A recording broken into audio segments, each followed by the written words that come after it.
Good morning and welcome to GrainTV for May 2nd, 2012. To my left is Logan and I'm Brock Schimbino.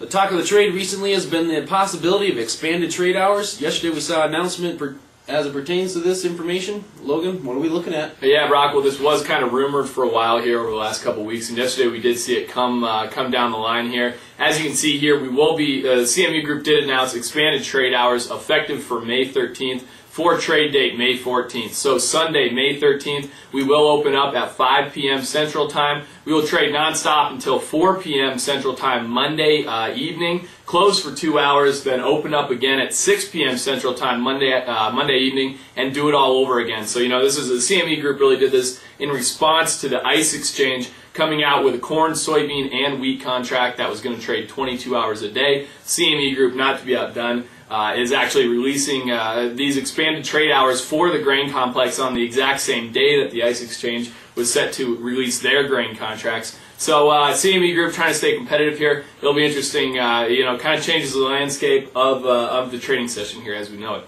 I guess turning our attention back to the fundamentals here of the grain complex, Brock, we saw Foreign Ag Service report export sales this morning. What are we seeing there? Yeah, we did see some more export sales come across the wires this morning. We saw soybeans going to unknown destinations for 204,000 metric tons for next year, 12-13. We also saw unknown destinations purchase corn for 130,000 metric tons for next year, and soy oil being claimed by China for 30,000 metric tons for this year, this marketing year.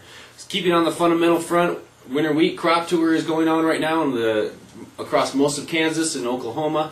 What we're looking at right now is the vegetation index greenness map for that area. You can see we're very green, high biomass in that area. And what these analysts and field surveyors are finding right now is they projected yesterday they'd surveyed 280 fields. They found an average bushel per acre projection of about 53.6. How's this compared to last year? Last year, on the first day of the tour, they found an average projection of about 40 bushels per acre. So if we take a look at the greenness map from last year, what are we looking at? Yeah, Brock, well, you can see here that greenness in that area is substantially improved from last year when they were locked in a pretty severe drought in that northern Texas, western Oklahoma area there. And as you can see here, greenness specifically in western Oklahoma is substantially better than what it was last year, and that kind of is in line with what we've been talking to you and myself here.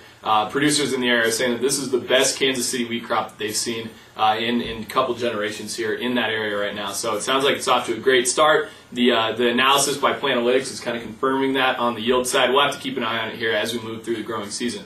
That kind of wraps up the first half of the show here. Markets are set to open up in about 30 seconds. We'll take a quick commercial break. We'll be back to watch the market open.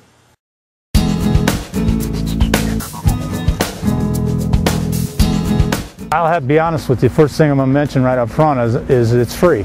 I like the service when it's free because you can tie up a lot of money in different services, and from experience I found out that sometimes you can pay a lot of money and you may not be getting that much out of it.